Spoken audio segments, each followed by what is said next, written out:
Dear students, मैं Jyoti Saxena government MS college Bikaner से। बच्चों, आज हम बात कर रहे हैं एक विषय के रूप में लोक प्रशासन का विकास कैसे हुआ, किन किन चरणों में इसका विकास हुआ। बच्चों, लोक प्रशासन हम ये मानते हैं कि जब से हमारे यहाँ राज्य की स्थापना हुई थी तभी से लोक प्रशासन आ गया था। मनुष्य ने अपने आप को संगठित रहना सीख लिया था। राज्य के अनिवार्य अंग के रूप में शासन का जन्म हुआ और शासन के कार्यों को पूरा करने के लिए लोक प्रशासन का जन्म हुआ। लोक प्रशासन एक विषय और प्रक्रिया दोनों ही है। बात हम करते हैं प्रक्रिया के रूप में, लोक प्रशासन उतना ही पुराना है जितना कि राज्य। जैसे जैसे राज्य के कार्य, उद्देश्य और उसकी प्रकृति में परिवर्तन हुआ, वैसे वैसे लोक प्रशासन भी बदलता चला गया। प्रक्रिया के रूप में लोक प्रशासन की विकास यात्रा हम प्राचीन काल से मौर्य काल, सल्तनत काल, मुगल काल, ब्रिटिश काल, इन सारी शासन व्यवस्थाओं में किसी न किसी रूप में लोक प्रशासन का अस्तित्व था। अगर हम एक विषय के रूप में लोक प्रशासन की बात करते हैं तो लोक प्रशासन के सिद्धांत, नियम और कार्य का एक शास्त्र के रूप में अध्ययन, अध्यापन, अनुसंधान होना इसमें शामिल है। जिस प्रकार समाज इस पृथ्वी पर प्राचीन काल से ही मौजूद था, लेकिन समाजशास्त्र का अध्ययन समाजशास्त्र के जन्मदाता ऑगस्ट कॉम्टे के प्रयासों के बाद 1838 से शुरू हुआ था। इसी प्रकार लोक प्रशासन का अस्तित्व भी प्राचीन काल से था। यानी हर राजाओं ने अपने शासन में लोक कल्याणकारी कार्य किए हैं, जनता का चहुमुखी विकास किया है, यानी जनता के लिए कार्य किए हैं। तो कहीं ना कहीं तो प्रशासन था, लेकिन एक विषय के रूप में लोक प्रशासन का जन्म 1887 से माना गया है। 18वीं शताब्दी के अंत में संयुक्त राज्य अमेरिका में एक फेडरलिस्ट पेपर्स के नाम से में हैमिल्टन ने लोक प्रशासन के अर्थ को बताने का प्रयास किया।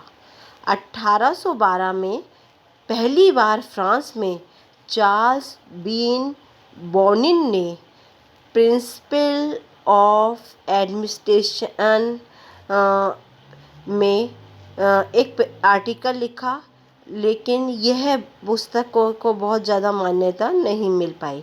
लेकिन हम इतना कह सकते हैं कि लोक प्रशासन के विकास यात्रा को हम 5 भागों में बांट सकते हैं। इसका पहला चरण था 1887 से 1926 का।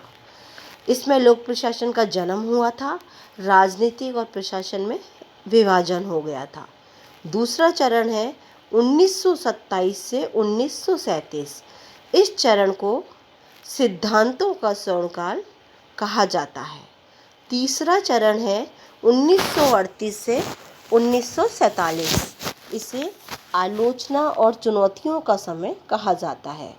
चौथा चरण है 1948 से 1970। इसे संकट अवस्था का चरण कहा जाता है।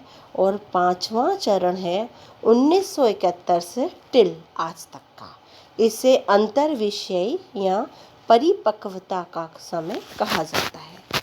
अब हम बात कर रहे हैं लोक प्रशासन के विकास के पहले चरण के बारे में, जो 1887 से 1926 का माना जाता है। यहाँ पर लोक प्रशासन का बच्चों इस चरण में जन्म हुआ था और राजनीति और लोक प्रशासन का विभाजन कर दिया गया था। लोक प्रशासन की चरण विकास की यात्रा 1887 में मानी गई है। संयुक्त राज्य अमेरिका के प्रिंसटन यूनिवर्सिटी में राजनीतिक विज्ञान के प्रोफेसर वुड्रो विल्सन ने पॉलिटिकल साइंस क्वार्टरली नामक एक शैक्षणिक पत्रिका में द स्टडी ऑफ एडमिनिस्ट्रेशन नामक एक लेख लिखा था। बाद में वुड्रो विल्सन 1910 में न्यू जर्सी के गवर्नर बने थे और 1912 से 1920 तक वो अमेरिका के राष्ट्रपति भी रहे थे। वुड्रो विल्सन ने प्रशासन को विज्ञान माना और इसके अलग अलग पक्ष थी उनको बताया। साथ ही वुड्रो विल्सन ने यह भी कहा कि राजनीतिक और प्रशासन अलग अलग है। एक संविधान का निर्माण करना बहुत सरल है, लेकिन उसे चलाना बहुत कठिन है। उसे चलाने पर बल देने के लिए नेताओं के द्वारा संविधान बनता है। कानून और नीतियों का संचालन प्रशासन के द्वारा किया जाता है, इसलिए इनके कार्य अलग अलग होने चाहिए।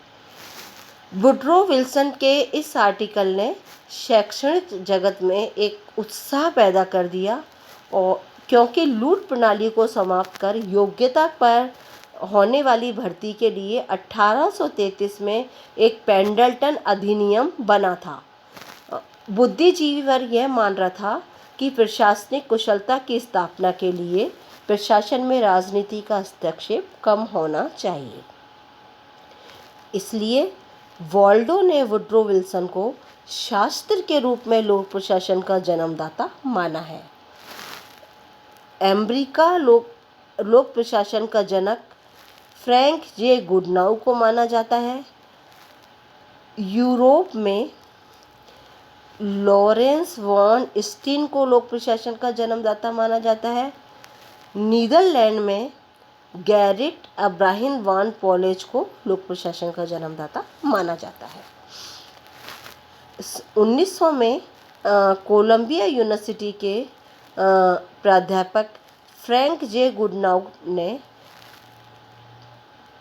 पॉलिटिक्स एंड एडमिनिस्ट्रेशन यानी राजनीति तथा प्रशासन नामक एक पुस्तक लिखी और उन्होंने कहा कि राजनीति राज्य की इच्छा शक्ति को बताती है, जबकि प्रशासन इन इच्छाओं को क्रियान्वित करता है।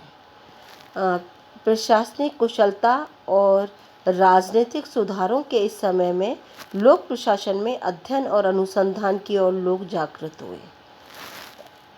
1926 में लोक प्रशासन की पहली पाठ्य पुस्तक introduction to the study of public administration यानी लोक प्रशासन के अध्ययन की प्रवेशिका, जिसे L.D. वाहिट ने लिखा था, यह प्रकाशित हुई। साथ ही लोक प्रशासन विषय का जन्म इस समय में हुआ था। इस चरण में राजनीतिक और प्रशासन का विभाजन हुआ था। लोक प्रशासन की पहली पुस्तक आई थी और टेलरवाद का प्रसार भी इस चरण में हुआ था। अब हम बात करते हैं लोक प्रशासन के दूसरा चरण सिद्धांतों का स्वर्णकाल, यानी इस चरण में 10 वर्षों में लोक प्रशासन को वो सब कुछ मिल गया था जो उसे चाहिए था। 1927 में W.F. बिलोवी ने प्रिंसिपल ऑफ पब्लिक एडमिनिस्ट्रेशन यानी लोक प्रशासन के सिद्धांत नामक पुस्तक प्रकाशित की। लोक प्रशासन को विज्ञान मानने वाले बिलोवी यह कहते थे कि प्रशासन के भी सिद्धांत और नियम होते हैं। अगर हम उन्हें अच्छी तरह से माने तो लोक प्रशासन में सुधार किया जा सकता है।